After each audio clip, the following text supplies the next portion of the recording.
Oke guys, balik lagi di Papia Channel. Jadi kali ini kita akan bahas 7 kekurangan dari Apple MacBook Air ini teman-teman. Untuk video 7 kelebihannya kalian bisa lihat di link di bawah ini. Oke, kelemahan yang pertama adalah harganya relatif mahal dibandingkan dengan kompetitornya ya. Misalnya kayak gini kan. Kita bandingin aja nih. Ini Asus ROG, ini MacBook Air yang 2020. Ini harganya lebih mahal ini teman-teman dibanding ini. Sedangkan kalau mau dibandingin spek jauh banget teman-teman. Jauh spek tinggi yang lebih tinggi yang Asus ROG dibanding yang MacBook Pro. Karena memang itu ya, baik HP maupun laptopnya harga-harga Apple itu memang jauh lebih mahal dibanding kompetitornya. Itu yang pertama. Jadi kalau kalian yang mencari speknya dewa gitu ya, spek dewa, kalian jangan pilih MacBook teman-teman. Pilihlah yang model-model Windows seperti ini, Asus ROG seperti ini teman-teman. Ada sih MacBook yang speknya tinggi, cuman harganya udah gila-gilaan juga teman-teman.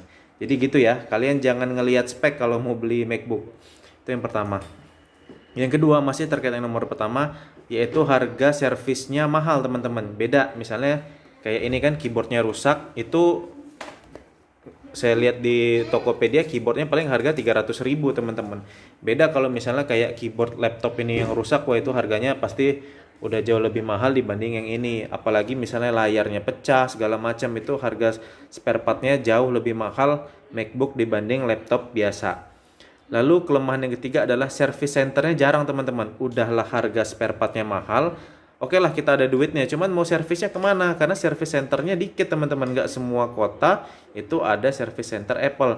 Beda misalnya kayak Asus mah di mana-mana juga service centernya ada. Atau misalnya Acer itu semua apa ya istilahnya ya, reparasi laptop pun bisa ngerjain laptop seperti ini teman-teman. Beda kalau misalnya MacBook, nggak semua service pinggiran bisa service MacBook.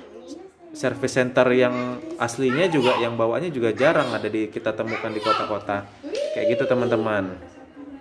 Lanjut ke kelemahan yang keempat teman-teman. Jadi kalau kita beli MacBook itu nggak bisa MacBooknya aja, kita harus beli banyak sekali aksesoris untuk mendukung kerjaan kita. Karena pertama nih ya, ini portnya cuma ada 2 teman-teman, USB-C semua.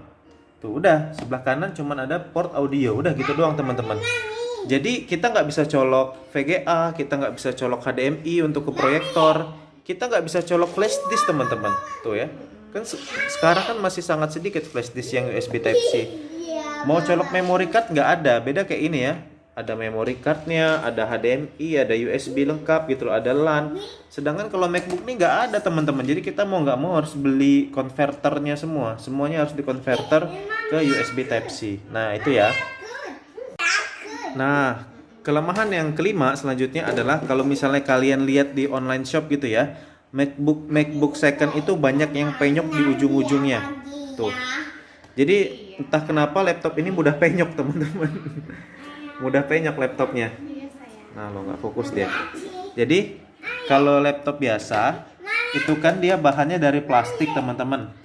Jadi kalau plastik itu kalau misalnya dia terbentur dia lebih elastis teman-teman.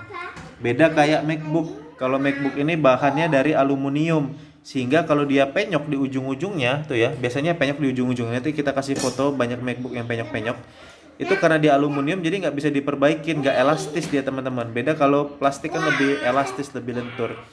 Sehingga makanya itu MacBook ini wajib kita belikan kayak protektornya tuh. Kayak protektor MacBook nih ya dari plastik. Jadi biar dia nggak terlalu mudah penyok di ujung-ujungnya tuh ya. Biar kita lindungin pakai plastik seperti ini. Itu kelemahan kelima. Lalu kelemahan keenam adalah beberapa aplikasi itu masih banyak yang tidak kompatibel dengan MacBook. Jadi sebelum kalian beli MacBook, pastikan aplikasi yang kalian sering pakai untuk kerjaan kalian tuh bisa diinstal di MacBook. Contoh seperti saya nih, ada aplikasi yang nggak bisa diinstal di MacBook, sehingga tetap pakainya harus pakai Windows teman-teman, karena aplikasinya tuh nggak bisa di MacBook. Jadi pastikan kalian jangan pas udah beli ternyata pas kalian kuliah atau pas kalian kerja ada aplikasi yang harus diinstal dan nggak bisa diinstal di MacBook. Ya walaupun MacBook ini bisa kalian install Windows sih, cuman ya untuk apa juga ya beli MacBook Apple tapi OS-nya Windows, yang mendingan beli Windows aja sekalian kayak gitu. Nah lalu kelemahan yang terakhir yaitu ketujuh, yaitu MacBook ini tidak bisa di-upgrade komponen hardware-nya teman-teman. Ini kan MacBook ini kan komponen hardware-nya kan speknya kan rendah ya. Cuman Intel Core i3, RAM 8GB, memorinya cuman 256, kecil lah pokoknya. Dan ini nggak bisa kita apa-apain teman-teman. Kita nggak bisa nambah memori, kita nggak bisa nambah SSD, kita nggak bisa nambah RAM gitu ya. Pokoknya udah plug gini aja, terima nasib. Kecuali kalian mau upgrade MacBook yang harganya lebih mahal lagi. Nah, kalau misalnya ini ya, contohnya Asus ROG dan beberapa laptop Windows lainnya, itu kalian bisa upgrade nih ya. Bahkan di sini sudah disediakan slot upgrade. Oke lah, kalian beli laptopnya yang speknya rendah, tapi kalian nabung dikit-dikit kan kalian mau upgrade RAM bisa, upgrade memori bisa, HDD ataupun SSD kalian bisa tambahin sendiri. Ya pokoknya bisa upgrade lah di sini. Kalau di laptop Windows beda dengan yang MacBook. Buat kalian suka ngoprek-ngoprek, ini MacBook nggak cocok sih buat kalian. Oke, gitu aja teman-teman, 7 kelemahan MacBook yang saya temukan berdasarkan pengalaman pribadi. Buat 7 kelebihannya kalian bisa cek link deskripsi di bawah, dan juga 7 aksesoris yang wajib kalian punya pada saat kalian membeli MacBook. Oke, gitu aja. Terima kasih sudah menonton Papio Channel.